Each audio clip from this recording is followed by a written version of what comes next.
23 сентября в Чечне безосновательно были задержаны родственники Закаева. Вернее, основанием для их похищения послужила публичная критическая позиция председателя Кабинета министров Ичкерии. Также, к сожалению, 27 сентября из оккупированной России Ичкерии поступила очередная тревожная информация о похищении вооруженными людьми в селе Чечен-Аул родственников Алин-Паши Салтыханова. Хотелось бы очередной 100-й раз призвать ОБСЕ и все правозащитные институты защитить нас от террора и преследования, развязанного в России по всему миру против чеченцев. Также требуем оградить и защитить от тотального террора из-за беззакония и унижения, практикуемого в России, в Чечне по отношению к нашим родственникам. Возьмите Чеченскую республику под особый контроль, обеспечьте нам наши права в соответствии с нормами, декларируемыми международными правовыми институтами. Я уже говорила, что я оперная певица, живу в Вене. Я, к сожалению, не знаю чеченских песен, и даже не знаю осетинских, хотя, несмотря на то, что я из осетинской фамилии, мой дед осетин. Но я знаю очень известную песню, один куплетик. «Крунг», «Аист». Это армянская песня. Это песня о родине, о том, как аист, лети ко мне на родину, передай привет. Ну, человеку, который там давно не был.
Резолюция пикета, состоявшегося у здания российского консульства в Страсбурге 4 октября 2021 года. Россия имеет самую большую территорию в мире и население в более 140 раз превышающее население Чечни. Несмотря на это, политические и военные силы России с захватническими целями на протяжении 4 веков ведут перманентную войну против чеченского народа во все времена, причиняя смерть и страдания народу, который по праву хочет жить в свободной стране и содружестве с мировым сообществом, в том числе и с Россией. В 1991 году чеченский народ, вдохновленный призывом президента России Ельцина, который призвал все народы бывшего СССР взять власть в свои руки, при полном соблюдении норм и принципов международного права избрал своего президента и все структуры государственной власти. Но призыв Ельцина оказался далеко продуманной ловушкой, рассчитанной на то, что свободолюбивый чеченский народ, который не смирился и не готов смириться с рабством, сотни лет борется за свою свободу, проливая море крови, не упустит свой исторический шанс получить свободу бескровно. Когда процесс создания независимого чеченского государства стал необратимым, на год раньше России чеченский парламент принял основной закон Чеченской Республики и полностью сформировал свое независимое государство, российское руководство потребовало от чеченского народа отказаться от независимости и войти в состав России, что было совершенно неприемлемо и незаконно. Коварными методами перед чеченским народом были поставлены дилеммы отказаться от своей независимости и всем инициаторам независимости стать фигурантами уголовных дел или неотступно продолжить следовать курсу свободы. Чеченский народ единым фронтом стал на защиту своей выстраданной веками свободы, за которую боролись, умирали их предки, деды и прадеды. Для политических военных сил России это стало очередным поводом для надуманных обвинений чеченского народа в сепаратизме, терроризме, утверждая свое право, в кавычках, на убийство невинных мирных людей под предлогом наведения конституционного порядка, в кавычках, политические военные силы России совершили преступную агрессию против народа, который не имел даже свои вооруженные силы. И только героизм чеченского народа, ставшего на защиту от агрессоров, спасло чеченский народ от полного уничтожения. Хваленная российская армия потерпела сенсационное поражение от защитников Родины и вынуждена была в августе 1996 года вывести оставшихся в живых российских военных за пределы ЧРИ. Но российские преступники не смирились с этим поражением, пользуясь тем, что международные политики и в целом мировое сообщество готовы простить политическим военным силам России любые преступления против бесправного народа, преступники под надуманными предлогами развязали в 1999 году новую агрессивную войну. Убежденный в том, что в своем единстве чеченский народ невозможно победить, политические и военные силы России задействовали испробованный их предшественниками коварный и подлый метод. Они задействовали в войне против чеченского народа своих давно завербованных чеченских агентов и пленных, бывших участников сил чеченского сопротивления.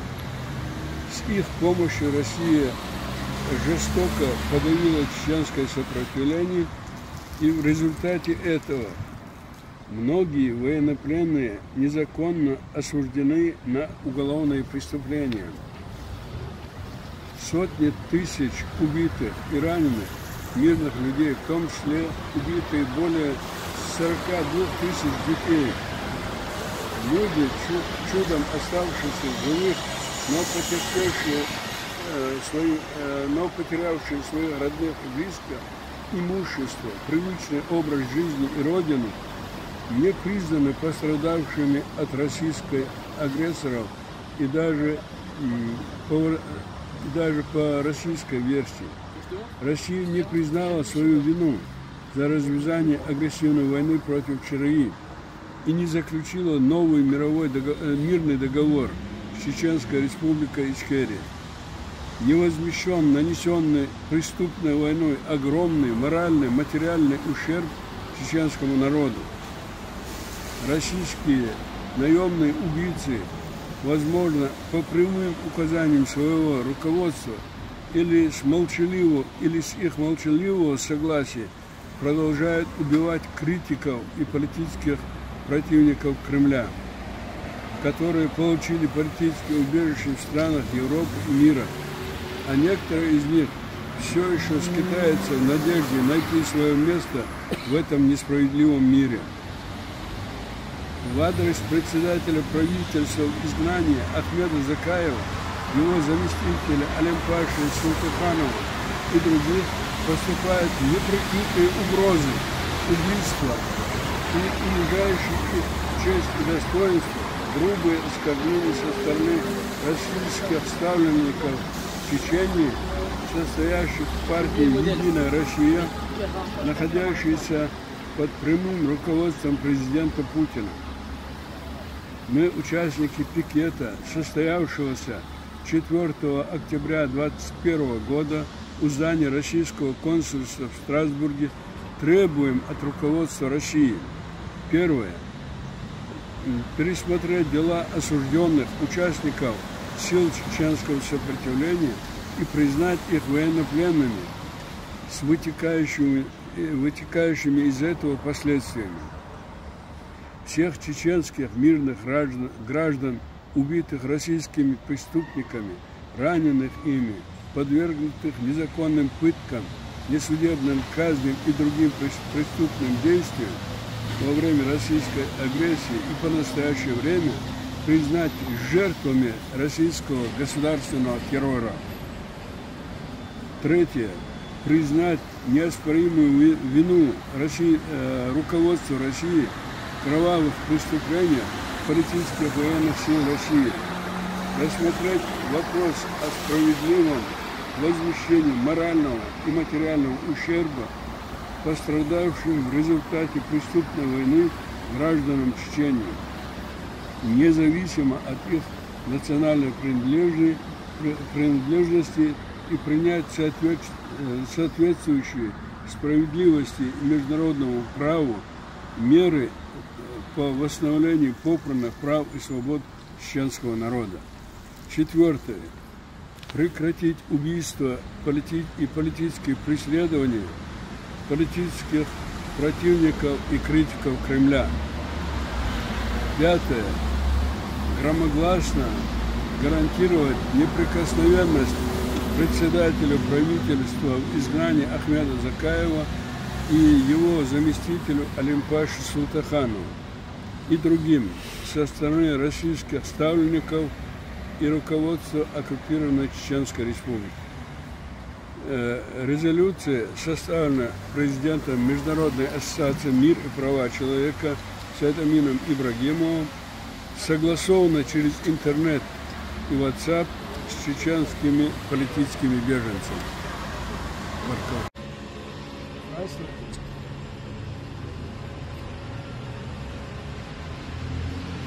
Вы меня слышите?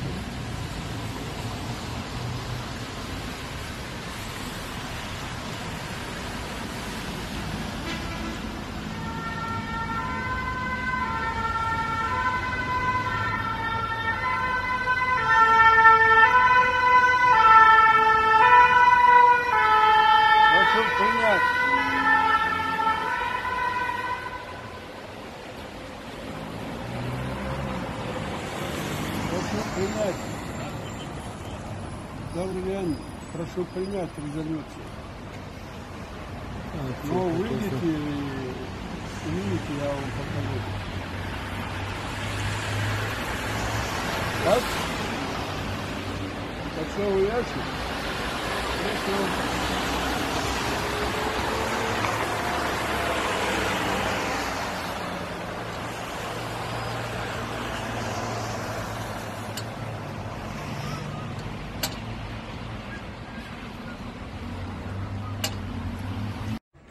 Сегодня мы стоим на этом митинге напротив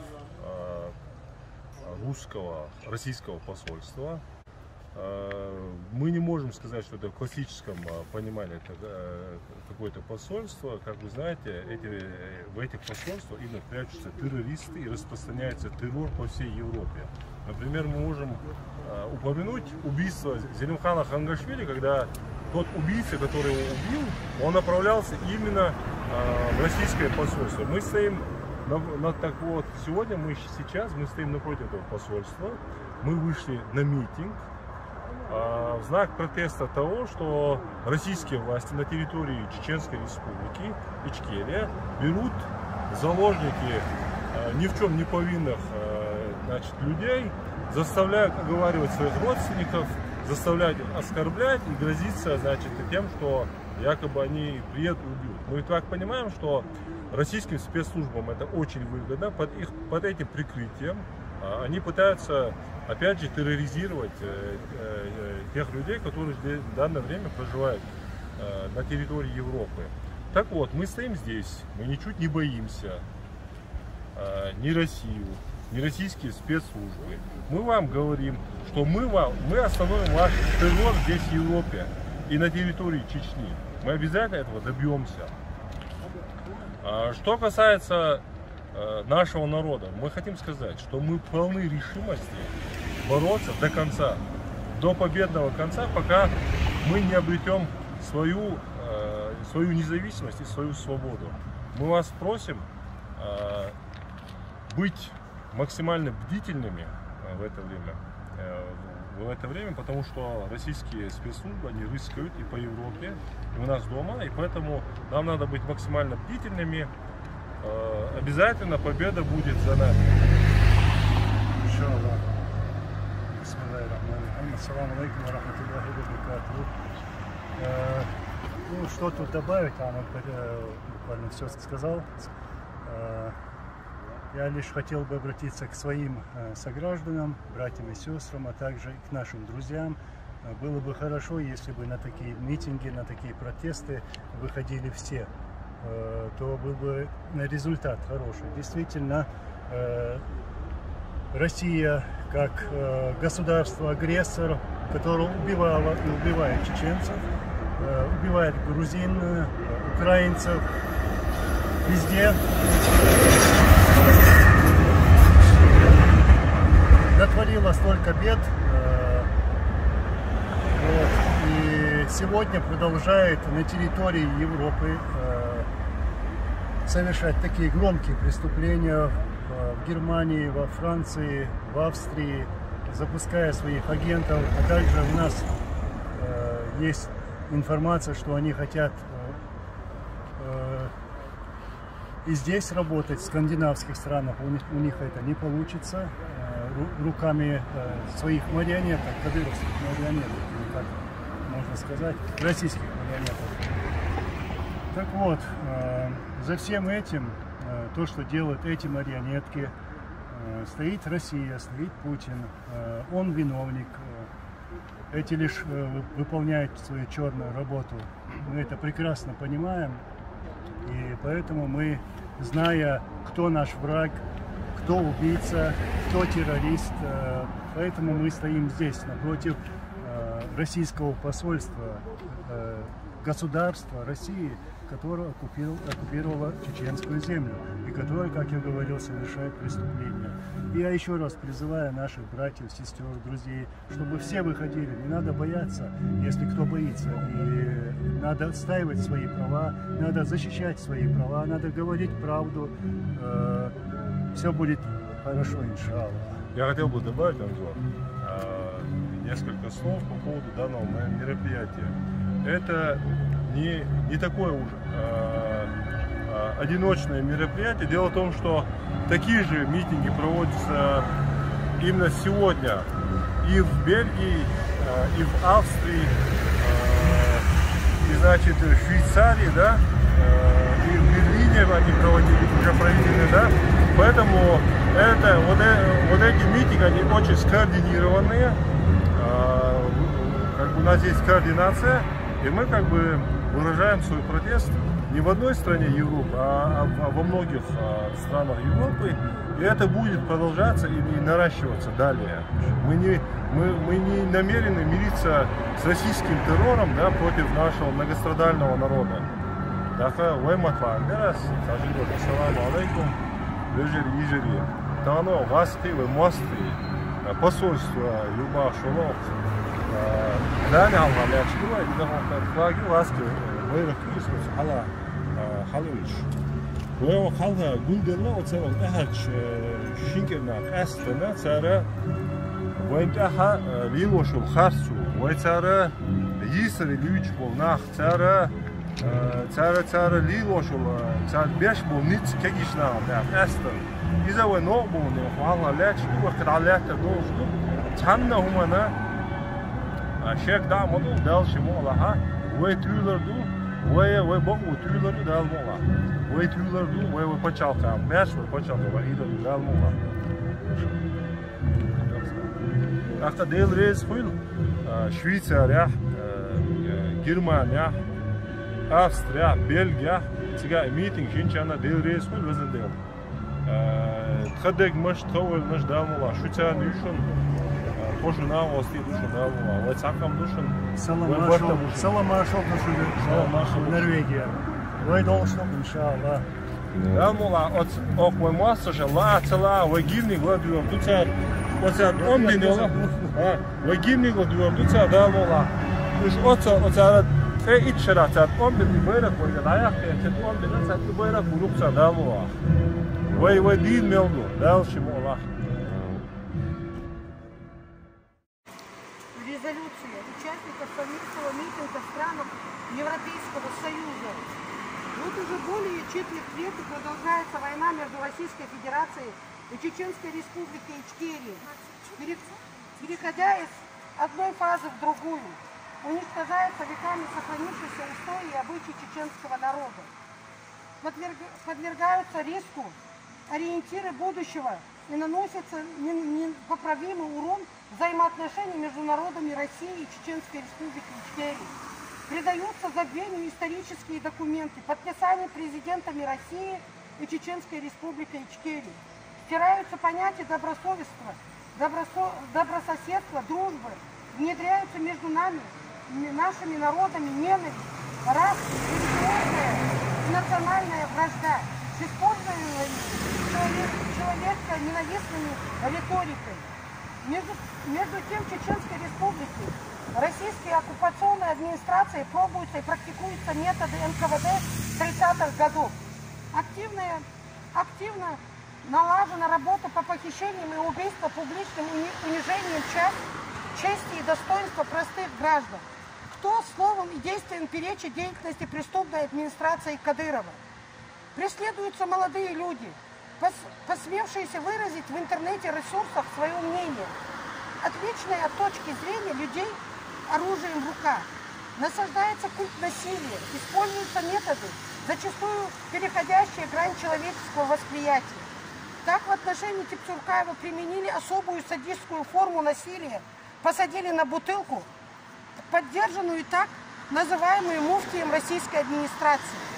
Глава республики и его преступное окружение, члены Единой России, депутаты разных уровней соревнуются в части издевательств и оскорблений активных политических деятелей, но не согласных с колониальной политикой Кремля на оккупированной территории Чеченской Республики Ичкерия. Повсеместно в СМИ, в интернете, изданиях из уст сотрясает отборная похабщина, брань и прямые угрозы убийства правительства за рубежом Ахмеда Закаева.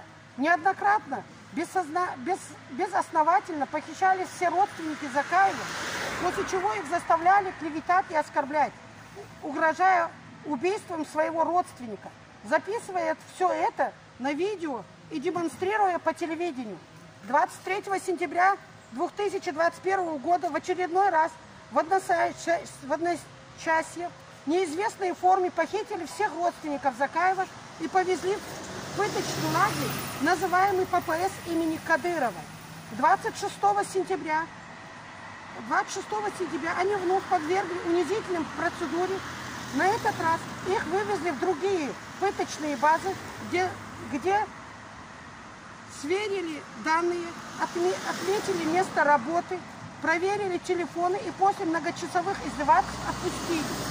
27 сентября после обращения соратника Закаева на YouTube-канале с призывом прекратить преступную практику похищения, преследования и давления на родственников, противников Кадырова, Кремля и сторонников независимости аналогичному беззаконию подверглись родственники Салтыханова. В связи